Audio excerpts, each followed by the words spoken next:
Semuanya, apa kabarnya? Semoga teman-teman semua di dalam keadaan sehat.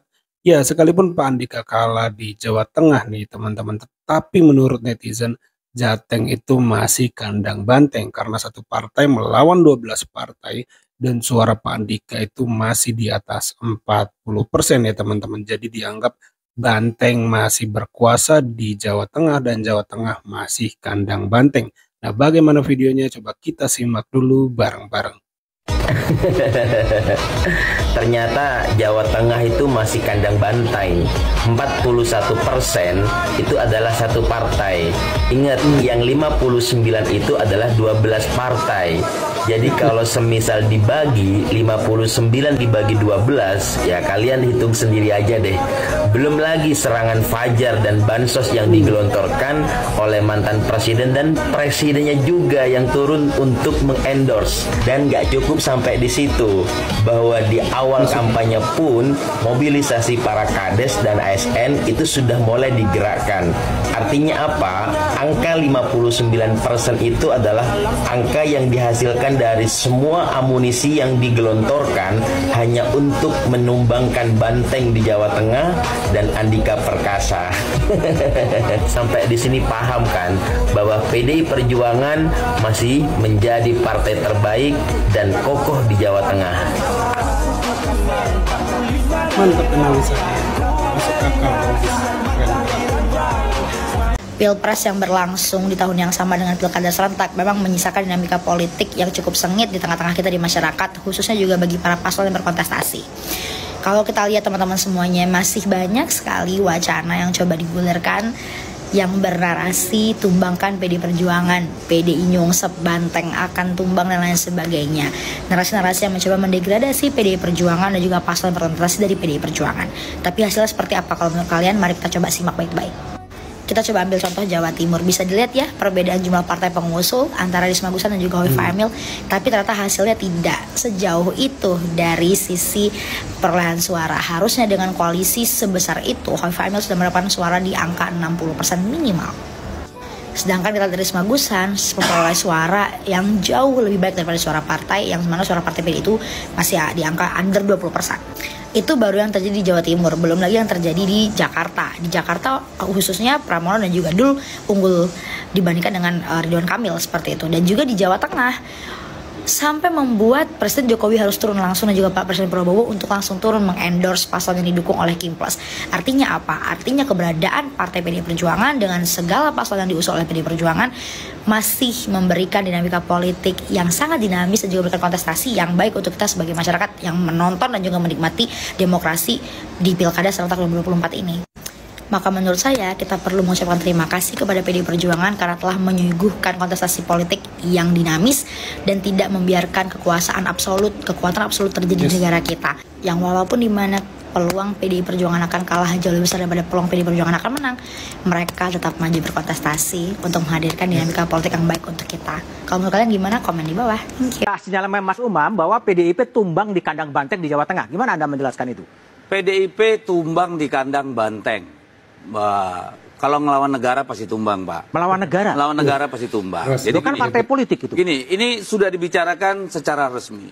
Di Komisi 2 kita mengorek dan itu diakui, bahkan diakui Bawaslu bagaimana PJ bergerak sampai lurah dan RT Kepling kalau di Sumatera Utara. Itu sudah dibicarakan secara resmi. Juga di Komisi 2 sudah diangkat bagaimana oknum-oknum polisi, ini anak buahnya Kapolri ini, bekerja di mana-mana menjadi kontestan pemilu ilegal. Bahkan akhirnya MK mengeluarkan putusan yang mempidanakan mereka kalau sampai ketahuan. Nah, jadi begini, kita harus berterima kasih kepada partisipan pilkada ini, para calon, tim kampanye, kader-kader partai dan rakyat tentunya. Sehingga nggak ada darah yang tumpah di Republik ini. Kan begitu. Tapi kita harus bilang sama polisi, sama ASN, hei kalian tuh dibiayai negara untuk menjaga aturan dan konstitusi. Karena kalau praktek ini diteruskan, negara ini mau jadi apa? Kita ini tidak ada keributan bukan karena hebatnya TNI Polri, Pak. Tapi rakyat kita semakin dewasa. Partai politik makin dewasa, yang nggak dewasa ini yang punya kekuasaan, Pak. Karena itu sangat telanjang. Dan rakyat silakan lihat di berbagai media sosial di bawah bagaimana mereka bilang, suka-suka lu lah. Suka-suka lu lah. Daerah seperti Sumatera Utara kurang telanjang apa? Wakapolda, PJ, sampai kemarin tuh yang namanya PJ itu masih ngumpulin ASN, patuh dan taat. Di Kapuas, di Kalimantan Tengah masih. Bansos sampai di semua provinsi, di semua kabupaten dan kota di Sumatera Utara telanjang, tidak ada apa-apa. Jadi ini adalah kedewasaan politik yang tidak dewasa instrumen negara. Makanya tadi saya bilang yang menang dalam pemilihannya nggak usah angkat dada. Mau itu Kim, mau itu calon, terutama di Sumatera Utara, di Lampung, di Banten, ya, di Jawa Tengah, di Jawa Timur, itu semua kita sama-sama tahu. Nggak usah jadi orang munafik, saya nggak suka, ya.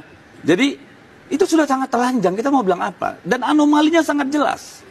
Ambil contoh Banten, itu 1 minggu sebelum coblosan itu 77% versi LSI elektabilitas Airin. Di 30-an% itu Andra Soni. Secara logika politik, kecuali ada kejadian luar biasa, orang waras nggak akan terima Airin bisa sampai segitu. Itu sangat tidak masuk akal. Siapa yang bergerak? Kalau yang kami terima, yaitu tadi parcok itu. Parcok, ya. Nah, di luar itu saya kira ini persoalannya lagi ya di kita kalau menurut saya. Rusaknya ini karena yang digunakan itu tidak saja money politik, tidak saja pengerahan aparatur negara, tetapi juga intimidasi dan ancaman. Di Sulawesi Utara itu sangat kencang. Bahkan kader partai dilarang. Ya, pasang spanduk, kampanye, itu terjadi. Di Jawa Tengah lihat saja. Hampir semua baliho, spanduk dari Andika dan Pak Hendy itu ditumbangin, Pak. Merdeka. Kader Banteng tetap semangat. Jangan berkecil hati. Saya sebagai kader Banteng, saya terlibat langsung dan mengikuti langsung di 3 provinsi. Yang pertama adalah Provinsi Riau. Provinsi Riau, PDI Perjuangan bersama PKB, 2 partai saja. Ya. Nah, tetapi kita mampu memenangkan kompetisi di Riau. Kita berhasil mengantarkan Bapak Wahid dan Bapak SF Haryanto menjadi gubernur dan wakil gubernur Riau. Merdeka. Lalu yang kedua, saya juga mengikuti dan terlibat juga di DKI Jakarta. Ya, di Jakarta, ya, PDI Perjuangan hanya 1 partai berhadapan dengan seluruh partai. Ya, kita masih unggul. Quick count, hitung cepat, kita unggul 50% lebih. Nah, kita juga pada malam hari ini, menurut Mas Pram, ya sudah bisa dipastikan real count kita 50% lebih, ya, karena kita punya C1 lengkap. Artinya Jakarta insya Allah hanya 1 putaran.